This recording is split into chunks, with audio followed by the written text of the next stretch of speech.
Hi, everyone. I'm Nora Sophia. Thank you for joining me for another episode of Habitual Harmony. I'm so excited to be with you all today. So many of you have asked, what is habitual harmony? What does that mean anyway?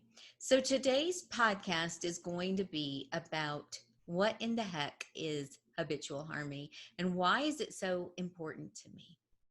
Well, let's first start with the definition of the word harmony, because a lot of people think about it in terms of only music. And really, do we even know what it means in terms of music?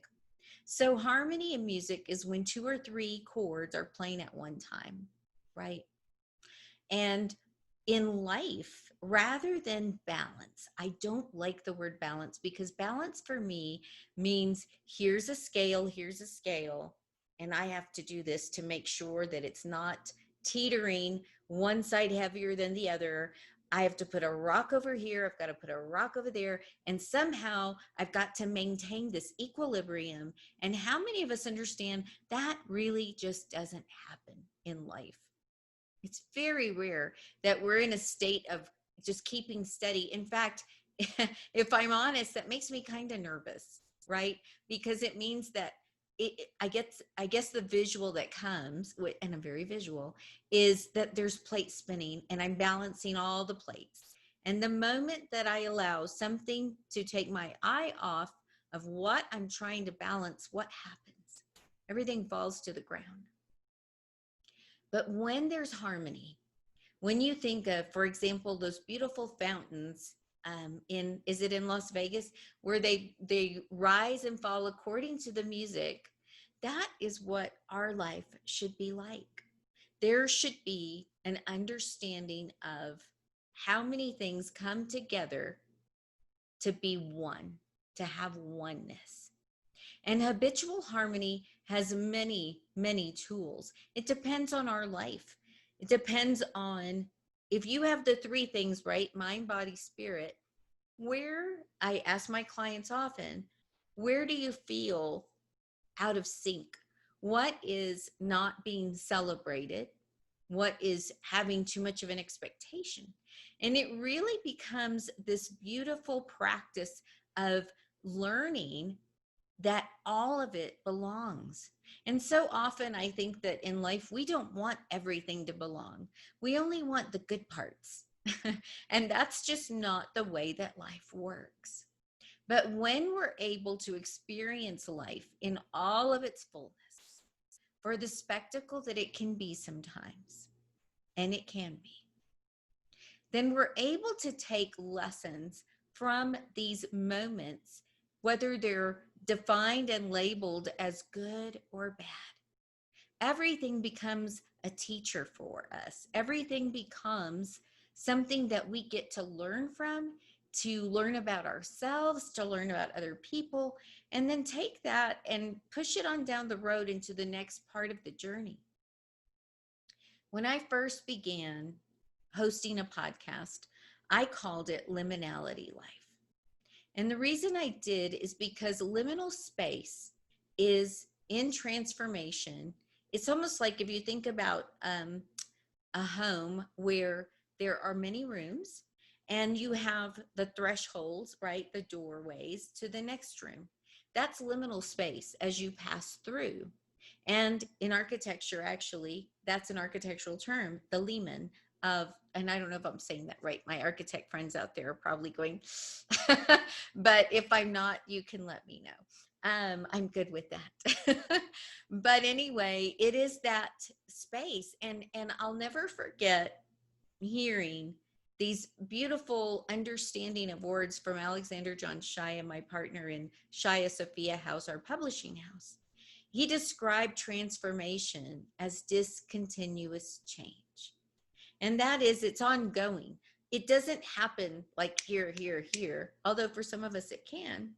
But it happens where we come to a space in life, maybe there's a shift and there's a change, and then we have to sort of adjust. We adjust our bearings to that time and that space, and whether there's new people in our life, whether there's a new situation, whatever it is, And then once we adjust and learn and grow from that space, then we cross through the threshold to the next space, right?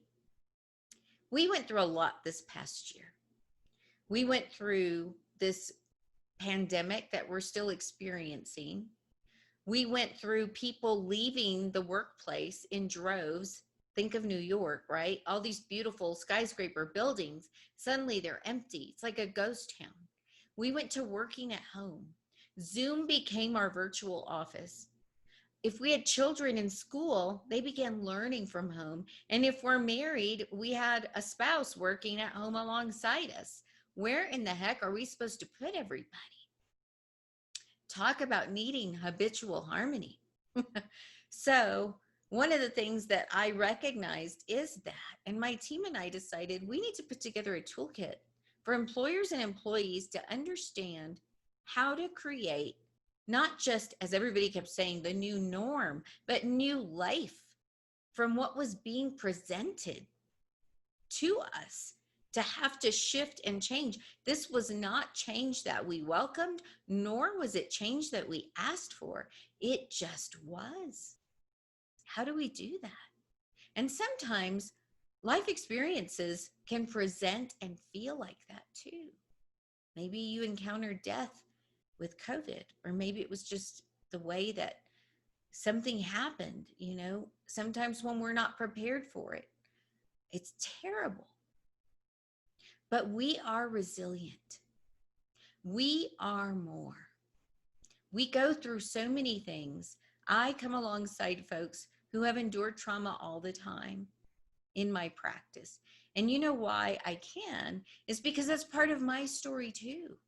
I have experienced trauma, and trauma affects us in so many different ways. And sometimes it's a longer road back to ourselves and our authentic design than we plan on. Sometimes we can forget our way. Sometimes we can get in such a dismal place that we need somebody to be in our life that's a little bit further down the road than we are, to remind us of who we are. And as I say, to remind us of the magic that's in each one of us when we've forgotten. Life is. But habitual harmony and the practices that we get to employ with that can help us. It teaches us to live in a more holistic way.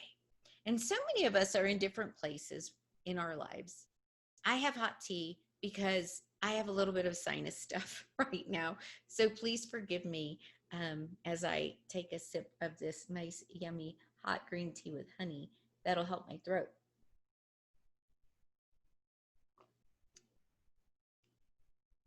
I went through a lot of change this past year. But part of my story, and the part of my story that really triggered understanding more of habitual harmony in my life, was facing a near-death experience many years ago. I went out kayaking with a friend. We were in a 2-man kayak when suddenly the kayak flipped. We didn't realize that the river had crested that day because of torrential rains. And there was a lot of debris in the river. It was a mess. There were literally fence posts and fence under the river. There were logs and all kinds of debris. So the kayak flips, and I am remembering, because this is my first and only time kayaking, but I remember my friend saying, if for some reason the kayak flips, get to the top of the water, hold on to your life jacket. You're going to be fine. Well, I am not a very big person, and my life jacket was a little bit bigger. So there was a lot of extra strands. It was one of those old orange vest looking life jackets. So when the kayak flipped, I remember hitting my head. I remember being sucked under in what in the kayaking world and in the rafting world they call a Maytag experience, because it's like a washing machine. When there's a lot of debris, it is what causes this vacuum to just suck you under. So I literally was taken under. I hit my head on a log. I remember getting so scratched up from all of the branches. And suddenly I was standing vertically underwater. And I could see light at the very, very top. And it looked like it was a very long way off. And I remember thinking, okay, grab your life jacket, get to the top of the water. So as I'm trying to remove my life jacket, I realize that it is so completely tangled around everything that there is no getting this life jacket off. And I am so buried under all of this debris that there is no way I'm getting to the top of that water. But I keep fighting, and it's interesting because this whole time my eyes are open. I didn't take a whole deep breath like I'm going under, so I better take a deep breath. There was no time for that. It's a very interesting experience. So I remember as I'm thinking, okay, this is probably not good. And I don't know what's going to happen, but I don't think I'm going to make it. And in that moment, I heard literally in my spirit a voice saying, "Are you done fighting with me?" And I thought, am I done fighting with you? Well, I mean, clearly someone's got the upper hand here. It's not me. So who's fighting with who?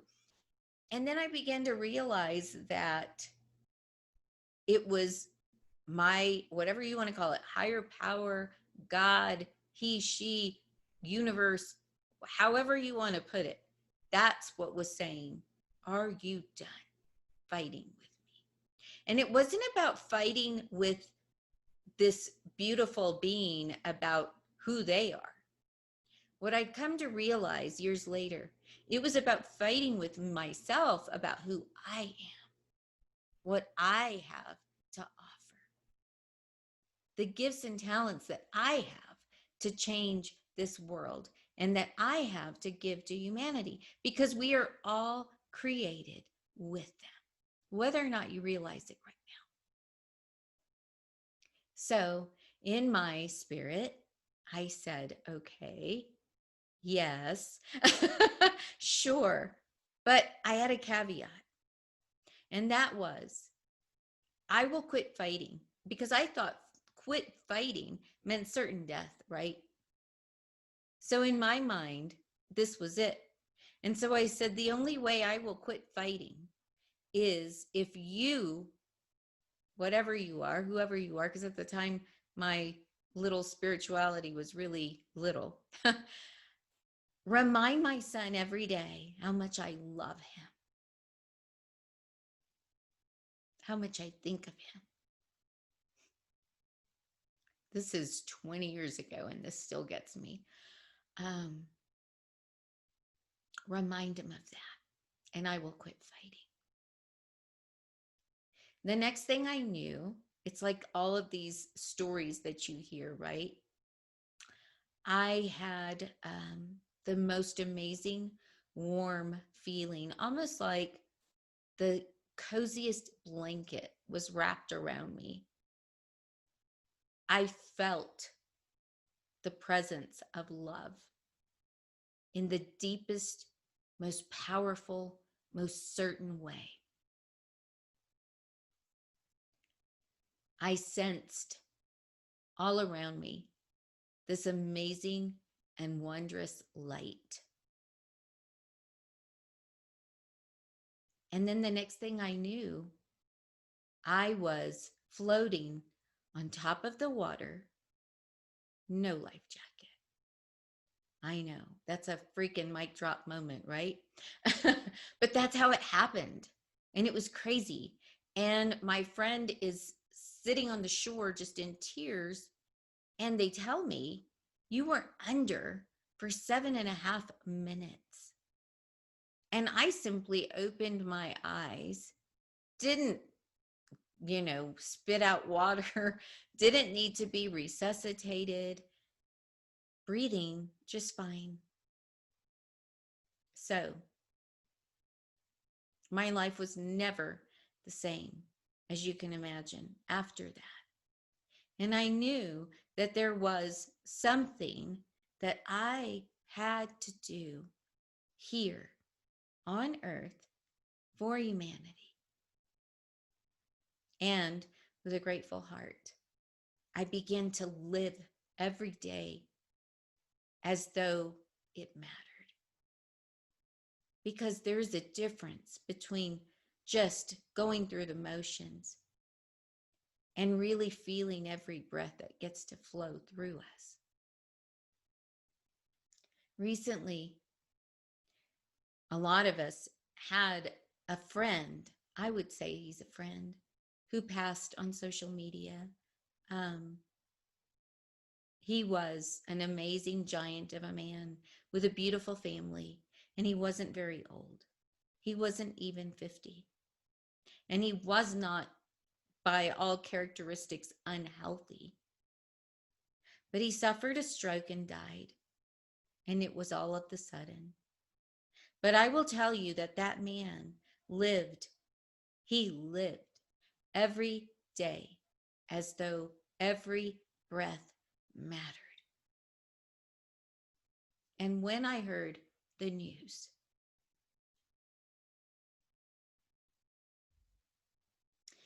when I heard the news, it rocked me to my freaking core because I'm always beating the drum that all of our lives matter and that we matter and our voice matters. And I thought, my goodness, I promise you that if the same voice that spoke to me spoke to him and said, you got one more, what are you going to do with it? He would know what to do with one more day or one more breath or one more hug. He would know what to do with it. He wouldn't take it for granted. And it's why I live with this message. It's why I teach habitual harmony.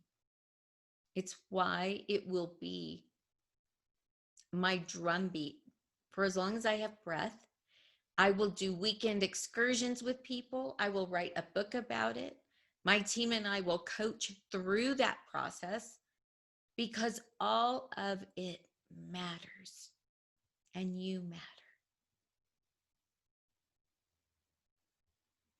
So, with a grateful heart, I thank you for listening to me today, for watching me if you're watching this on YouTube, for taking time to understand how important habitual harmony is for me, for my team, and for what we do.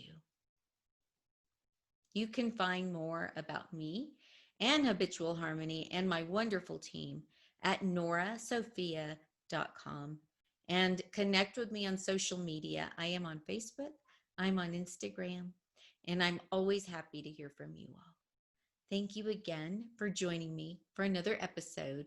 More to come soon. Great interviews, more dialogue, and maybe we'll even do a live coming up. Who knows? But anyway, hope you have an amazing rest of your day. Remember, you matter.